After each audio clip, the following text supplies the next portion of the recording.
Hello मित्रांनो, welcome back to my vlog. सकाळी सकाळी उठलो, आंघोळ धुतली. वैभवचा फोन आला होता. वैभवनं बॅग लागते म्हणे. तर ठीक आहे म्हटलं. त्याला बॅग नेऊन द्यायची होती, त्याला कंपनीमध्ये जायचं होतं ना. तर सकाळची शिफ्ट होती त्याला, तर कंपनीमध्ये जायचं होतं. त्याला बॅग नेऊन दिली मी माझीवाली. आणि हे वैभवचं घर आहे, तुम्ही बघू शकता ना. हा आपला वैभव भाऊ, तो कंपनीमध्ये जाऊन राहिला. म्हणे सकाळी सकाळी ब्लॉगमध्ये म्हणे. अरे हो म्हटलं. मग आमची काही प्लॅन झाला थोडा पुरे मित्रासोबत घुमायचा. आमच्या कोराडीला इकडे तिकडे जायचा प्लॅन झाला. नाही तर पाहून एखादी कुठेतरी जागा चांगली. आणि 14 तारखेला वाढदिवस आहे माझा. आणि तसं आम्ही 2-3 फोटो काढल्या, क्लिप काढली. आणि तसंच मी वैभवच्या घरून निघलो तर म्हटलं भाई, म्हणजे मोठ्या घराकडे जायचं होतं. मग मी निघालो मोठ्या घराकडं. ना आपले योगेश भाऊ इथं झोपून होता. त्याला झोपून उठवलं. आणि भाऊ म्हणे, भाऊ सकाळी सकाळी कुठं आला म्हणे. अरे भाऊ म्हटलं थोडं काम होतं म्हटलं. आणि थोडा बाजावर घेऊन बसलो आणि थोडा आराम केला. आणि भाई बहुत चांगलं वाटलं. आराम केला म्हणजे खुल्या मैदानामध्ये बऱ्यापैकी झोपलो. आणि बहुत चांगलं वाटे एकदम. म्हणजे आपण खुल्या मैदानामध्ये पाय मोकळे करून झोपून राहिलो बऱ्यापैकी. एकदम शांत वाटलं सकाळी सकाळी.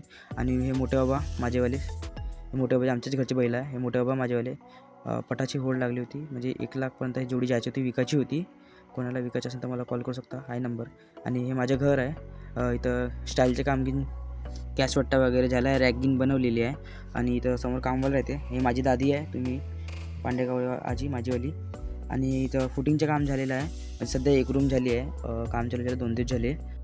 होऊन जाईन काम. आता तसंच मी घराच्या बाहेर निघलो. काकाच्या घराकडे जायचं होतं.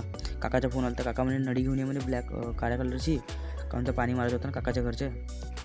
आणि हा माझ्या काका आहे, तुम्ही बघू शकता. आणि काकांना पाणी घेऊन देत होता. त्याच्या घरची स्लॅब पडली होती, तर वरच्या कॉलम घेऊन द्यायचे होते भीमाला घेऊन पाणी वगैरे घेऊन दिलं. आणि काका म्हणजे चांगले व्हिडिओ बनवते म्हणे, कॉन्टेंट पाहिजे म्हणे चांगला. तर ठीक आहे म्हटलं काकासोबत बोलणं गेलं. आणि हे माझ्या समोरचं घर माझ्या कंप्लीट व्हायचं आहे. अरे हे माझ्या आपाचीचं घर. आणि हे माझ्या मामाचं घर आहे. आणि हे काकाचं घर जे समोर आता बनून राहिलं ना, हा माझ्या काका.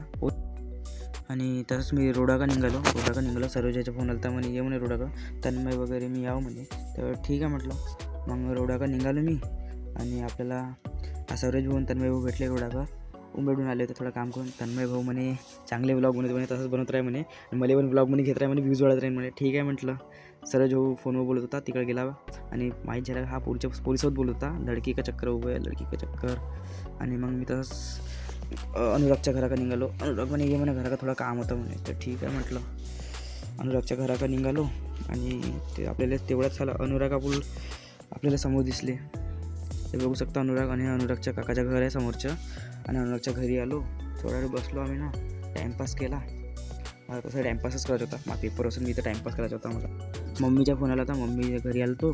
मम्मीनं 10 रुपये दिले, ते ज्या विलायती घेऊन ये म्हणे. तर ठीक आहे म्हटलं. दुकान आलो आणि विलायती घेतली 10 रुपयाची.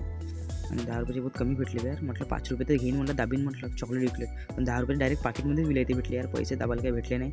मग झोपलो घरी जाऊन. डायरेक्ट 4 वाजता उठलो. पेपर होता पण अभ्यास काहीच नाही केला भाई. मग थोडा जिम करून आलो. थोडा वेळ बसलो. आणि हे तुषारच्या भाऊ होता, त्यासोबत होतो.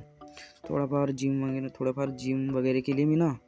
आणि तुम्हाला कसं वाटला ब्लॉग माहीत नाही. लाईक करा आणि शेअर करा आणि सबस्क्राईब करा. मिळते नेक्स्ट ब्लॉग में. तब तक बाय बाय.